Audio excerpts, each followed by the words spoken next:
Ce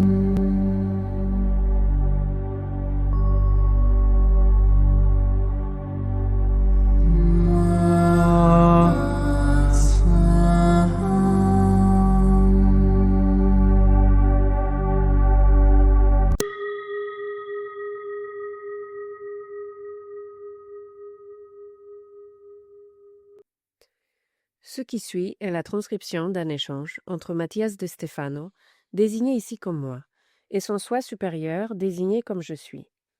Dans cette capsule, la voix féminine incarnera le moi, tandis que la voix masculine représentera le je suis. Cette conversation, intitulée Réponse, a été réalisée le 11 avril 2021. Ce soir, c'est la nouvelle lune en bélier. Je me demande ce qu'elle va apporter. Des choses nouvelles, si tu es prêt à lancer les anciennes derrière toi. Suis-je prêt? C'est la question que je te pose. Toi seul as la réponse. L'énergie du bélier est celle de l'initiateur, et cette lune est le moment idéal pour lancer une nouvelle version de toi. Pour cela, tu dois donc lâcher prise sur une ancienne version de toi-même. Mon ancienne version de moi-même? Laquelle?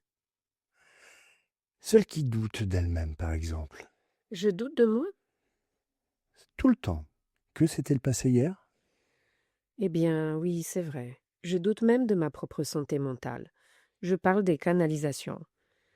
Ça ne m'était pas arrivé depuis longtemps et je me suis sentie très bizarre, comme si j'étais ivre.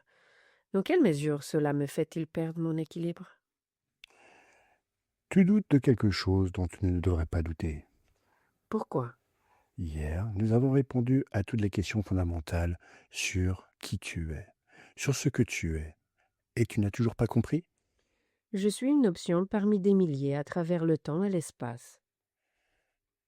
Canaliser n'est rien d'autre que de t'ouvrir à toutes les possibilités de ce que tu es. Si tu ne sais pas le contrôler, tu deviens fou. Mais si tu le contrôles totalement, tu te coupes totalement du reste. La raison ne se manifeste pas dans le fait d'être Mathias. C'est ce que la culture humaine t'a enseigné. La question est, qui est vraiment Mathias ? Et quel est l'effort humain pour défendre une raison qui n'est imposée qu'au niveau culturel ? Tu veux dire que ce que nous considérons comme fou ou réel n'est qu'une simple perception culturelle? C'est exact. Du point de vue de la culture, il est tout aussi fou de penser qu'il y a un homme au-dessus des nuages qui observe tout ce que tu fais, que de dire que la matière n'est rien d'autre qu'un ensemble d'atomes qui ne se sont jamais touchés et qui sont maintenus ensemble par le magnétisme. Les deux sont invérifiables par les yeux simples d'un humain. Croire qu'il faut honorer les esprits de la terre, tout comme considérer qu'il faut honorer les institutions d'une nation, revient au même, et pourtant certains voient l'une ou l'autre comme une folie. Pourquoi est-ce fou de philosopher, mais intelligent d'étudier les philosophes ? Parce que la culture accorde plus d'importance aux érudits qu'aux libres penseurs. Parce que les libres penseurs ne rentrent pas dans les normes établies par la culture. Pourquoi est-ce censé de parler à Dieu, mais fou de pouvoir l'entendre ? Pourquoi préfère-t-il l'interrogation à l'affirmation, la question à la réponse ? Je ne sais pas. Peut-être parce que la réponse est limitante? En quel sens ? Quand on pose la question, on est ouvert à des milliers de possibilités. Mais quand on obtient la réponse, il n'y a plus de question. La quête prend fin. Ou peut-être qu'une nouvelle quête commence, mais accroché à l'idée de ce qui aurait pu être. Tu refuses de considérer ce que tu vis comme une réponse déterminante, car tu souhaites que la réponse corresponde à ton schéma de croyance et d'attente concernant la question. Question est un mot qui vient de prai, avant, et kuntari, hésiter, tandis qu'en anglais, il découle de l'acte de l'objet. Une question égale kucho. La traduction du concept est se positionner face au doute, l'affronter de manière manifeste. Réponse, comme son opposé, vient de revenir à nouveau, et spondérer, offrir, promettre. En anglais, cela signifie la même chose, mais avec les termes ante, devant, et swear, jurer, promettre, donnant, answear, et ainsi answear. La réponse, ce serait se remettre face à une promesse, s'offrir à nouveau. La réponse est l'acte de se remettre en quête, de se repositionner dans un nouveau départ. La promesse d'un nouveau commencement. Celui qui considère la réponse comme une fin n'a pas compris le sens de la vie. Ah, je comprends mieux ce que cela signifie. C'est constant, ce n'est pas fini. Hier, on m'a donné beaucoup de réponses, et toutes m'ont ouvert de nouvelles voies. Mais mon ancien moi continue de se sentir bizarre quand je canalise ceux qui m'apportent les réponses. C'est comme si je sentais que je perdais la raison, craignant que les autres croient que je suis fou ou que je leur mens. Parfois, cela te terrifie-t-il que les autres croient que tu leur mens? As-tu quelque chose à cacher? Non, en fait, je montre trop toutes mes réalités. C'est-à-dire que si cela ne tenait qu'à moi, je ne canaliserai jamais en public, car cela me met mal à l'aise.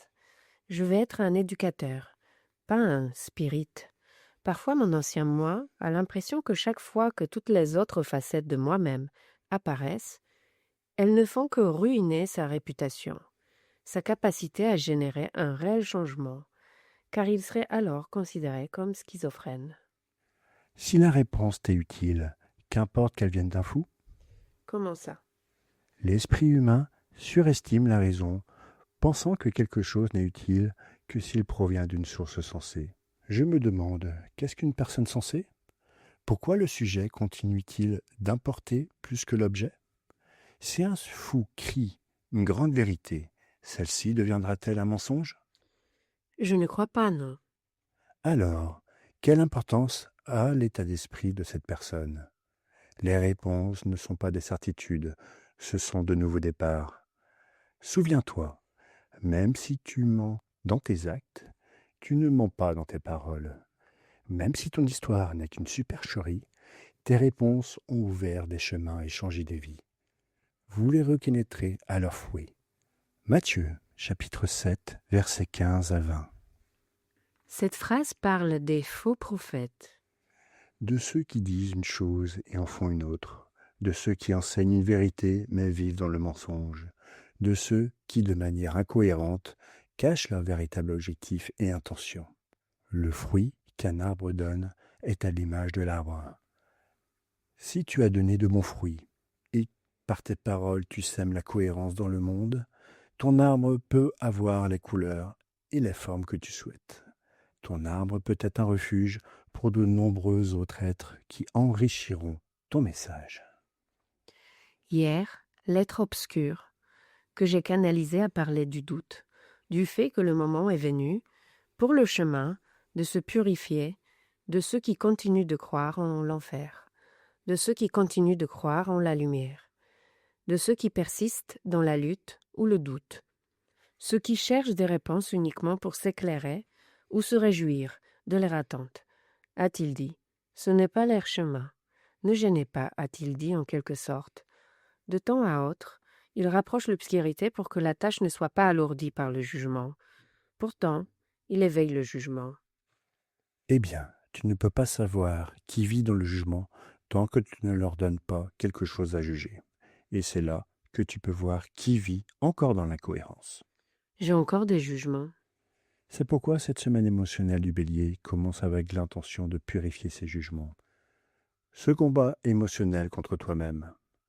L'univers ne te demande pas de ne pas avoir de jugement. Il te montre simplement que le jugement obscurcit ta capacité à avoir d'autres options.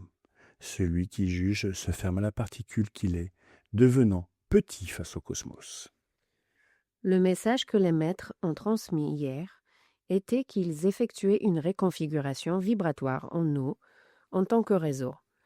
Ils ont dit que depuis le début du chemin avec le je suis, jusqu'à hier, avec la question « suis-je moi ?», un cycle s'est achevé qui a formé une idée, une pensée, une synapse dans le réseau que nous constituons et qui s'interprète comme avoir tissé un nouveau fil dans un tissu. En ayant intégré tout ce sur quoi nous avons travaillé jusqu'à présent, beaucoup de choses s'unifient. Et nous sommes déjà préparés pour la tâche que nous devons accomplir. Ils disent que la raison pour laquelle ils sont inquiets est que, depuis d'autres mondes, on tente également de créer ce tissu, mais pour le connecter au nôtre, il faut une précision millimétrique. Car trouver la fréquence de la Terre entière résonnant en harmonie, c'est comme trouver une aiguille dans une botte de foin. La botte de foin étant la galaxie. Et si nous continuons à osciller comme un pendule entre l'idée du bien et du mal, entre la lutte et le jugement, ils ne pourront pas se connecter à nous. Ils disent que nous devons ouvrir la couronne du monde.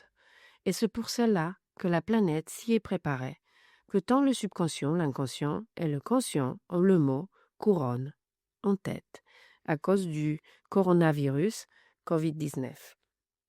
Ainsi, toute la planète pense à la couronne, tant au pôle Nord qu'au pôle Sud. Ils ont parlé des 2 éclipses qui auront lieu au pôle Nord le 10 juin 2021 et de l'éclipse au pôle Sud le 4 décembre 2021. Ils ont parlé de la Terre, comme de la Dame en bleu, reflétant dans son manteau les eaux, les étoiles justes qui allument la Kundalini, le serpent à ses pieds. Ils nous préparent, avec leurs chants, leurs vibrations, comme une technologie pour nous maintenir tous sur la même longueur d'onde. Mais c'est notre tâche, au cours des 250 derniers jours, de suivre les directives qu'ils nous donnent pour intégrer et trouver le centre. Et à l'issue des 360 jours, nous aurons bouclé le cercle des informations pour nous aligner sur le « je suis ».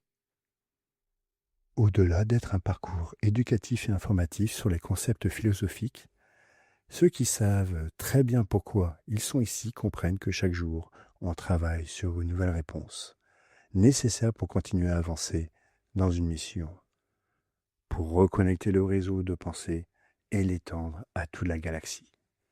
Le premier rendez-vous est la lune bleue du 22 août 2021, à mi-chemin entre une éclipse et l'autre.